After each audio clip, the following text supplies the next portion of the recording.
मुख्यमंत्री जी इंग्लैंड और जर्मनी की यात्रा करने जा रहे हैं। इसके पहले आप सबको मालूम है कि रीजनल इंडस्ट्री कॉन्क्लेव हुई,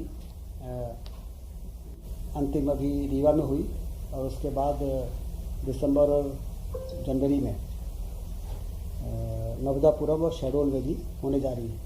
उसके पहले ये विदेश यात्रा काफ़ी लाभदायक साबित होगी और जिस तरीके से 2,75,000 करोड़ के इंटेंशन टू इन्वेस्ट प्राप्त हुए पिछले रीजनल इंडस्ट्री कॉन्क्लेव में और जिसमें लगभग 3,28,000 रोजगार सृजन होने की संभावना है, तो एक रीजन लेवल पे इस प्रकार के इंडस्ट्री कॉन्क्लेव करने का बहुत ही अच्छा असर दिखाई दे रहा है, क्योंकि मध्य प्रदेश में पर्याप्त संभावनाएं रीजन लेवल पर है और जब वहाँ पर इस प्रकार के कॉन्क्लेव हुए तो उसके अच्छे परिणाम सामने आए हैं। ये जो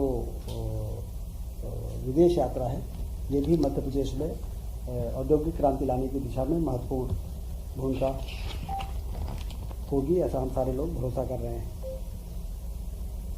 24 से 29 नवंबर की ये यात्रा मुख्यमंत्री जी की रहेगी। मोहासा जो बाबई औद्योगिक क्षेत्र उसमें विद्युत और नवकरणीय ऊर्जा के यंत्रों को बनाने के लिए जो जमीन आवंटित की गई थी उसमें फिर से लोगों का निवेश करने का और भी लोग सामने आ रहे हैं, इसलिए उसके विस्तार के लिए औद्योगिक क्षेत्र के विस्तार के लिए भी 441 एकड़ भूमि और उद्योग विभाग को आरक्षित की गई है। सर, पिछली बार भी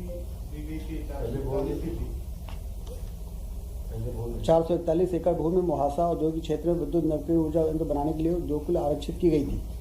राज्य सरकार के इस निर्णय के क्रम में 26 उद्योगों के ऑनलाइन इन्वेस्ट करने के जो प्रस्ताव प्राप्त हुए, जिसमें 25,000 करोड़ के निवेश की संभावना है। अत्यधिक उत्साहवर्धक रिस्पांस के दृष्टिगत अधिक भूमि उक्त प्रयोजन के लिए प्रदान करने हेतु अतिरिक्त भूमि आरक्षित किए जाने का प्रस्ताव 3 दिसंबर की मंत्रिमंडल की बैठक में स्वीकृत करने का प्रस्ताव किया जाएगा। तो उसमें एक्चुअल में कितनी और जमीन आरक्षित होगी वो फिगर सामने आएगा।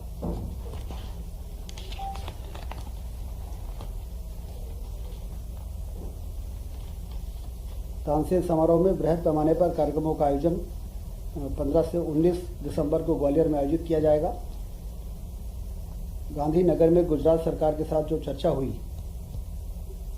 उसमें सीएम डैशबोर्ड, गिफ्ट सिटी तथा रिवर साइड डेवलपमेंट का अवलोकन किया गया है। गुजरात की बेस्ट प्रैक्टिसेस को मध्य प्रदेश अपनाएगा। ऊर्जा दक्षता एवं नई तकनीकों को समझने में ऊर्जा विभाग IIT तथा IIM से MOU करेगा।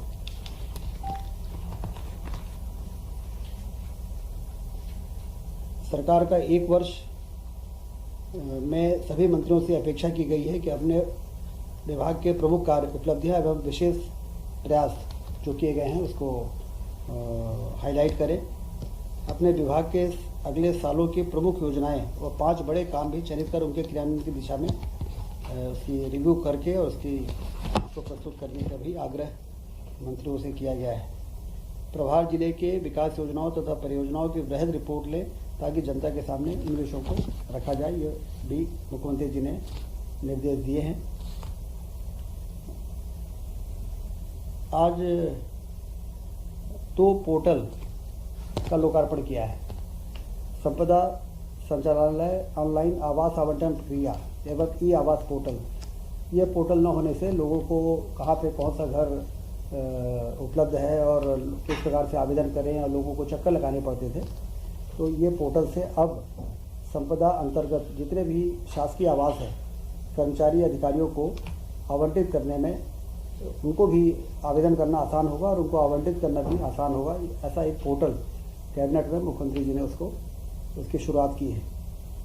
और दूसरा, आंगनबाड़ी कार्यकर्ताओं एवं सहायिकाओं की भर्ती का भी ऑनलाइन पोर्टल, ये देश का पहला नियुक्ति वाला पोर्टल होगा, जिसमें इस पोर्टल के माध्यम से इसकी नियुक्ति की जाएगी।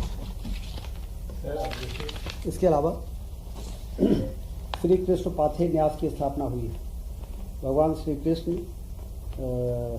अपने उनकी जीवन गाथा और वो उनका पद कहाँ कहाँ पड़ा है उस सब जगहों को नोटिफाई करना और वहाँ पर लोगों को एक वहाँ पर आने जाने के लिए स्थिति निर्मित करना, इसके लिए एक न्यास का गठन किया गया, जिसका नाम दिया गया है श्री कृष्ण पाथे न्यास। इसमें 28 सदस्य होंगे, 23 शासकीय सदस्य होंगे और 5 अशासकीय सदस्यों को 3 वर्ष के लिए नामांकित किया गया है। और इसमें जब वो पूरा मार्ग नोटिफाई हो जाएगा तो उस क्षेत्र के जो मंत्रिमंडल के सदस्य होंगे वो भी उसके पदेन मेंबर रहेंगे। और इसका जो उद्देश्य है वो उसको प्राप्ति के लिए शोध, रिसर्च होगा, सर्वेक्षण एवं विकास कार्य के लिए आवश्यकता अनुसार विशेषज्ञ समितियों का गठन किया जाएगा। और जिस तरह से राम गमन पथ का गठन हुआ और उस पर काम की योजना बन रही है, उसके प्रोजेक्ट बन रहे हैं, और जो हमारे श्रद्धालु हैं उनके लिए बहुत ही उत्साह का विषय रहा है। कृष्ण पाथे न्यास भी बनने के बाद हमारी जो सांस्कृतिक धरोहर है और जो हमारी सांस्कृतिक मान्यता है उसके पुनर्स्थापना में यह जो निर्णय आज हुआ है यह बहुत ही महत्वपूर्ण भूमिका निभाएगा। स्वास्थ्य विभाग में 209 नर्सेस की भर्ती का निर्णय भी हुआ है। व्यापम से इसकी नियुक्ति हो चुकी थी, लेकिन चयन सूची से उनके पोस्टिंग नहीं हो पाई थी, क्योंकि 1 साल के अंदर जो जीएडी का सर्कुलर था उसके अंदर उनकी पदस्थापना हो जानी चाहिए थी। तो कैबिनेट ने उसको छूट दी है, क्योंकि नर्सेस के पद खाली हैं और इसलिए वो 1 वर्ष के बजाय 2 वर्ष होने के बावजूद उसमें जो छूट की ज़रूरत थी वो आज कैबिनेट ने छूट दी है। अब 209 अभ्यर्थियों को भर्ती करना का मार्ग प्रशस्त हो गया है। उज्जैन जिले में Ingoria Unhel 23.71 kilometre 2 lane with paved shoulder 10 metre चौड़ी सड़क 127.63 करोड़ की जो MPRDC के माध्यम से विकसित होना है, उसकी अनुमति भी आज कैबिनेट ने दी है। कुल मिला के ये सारे विषय पर आज चर्चा हुई है और बहुत ही सार्थक बैठक कैबिनेट की।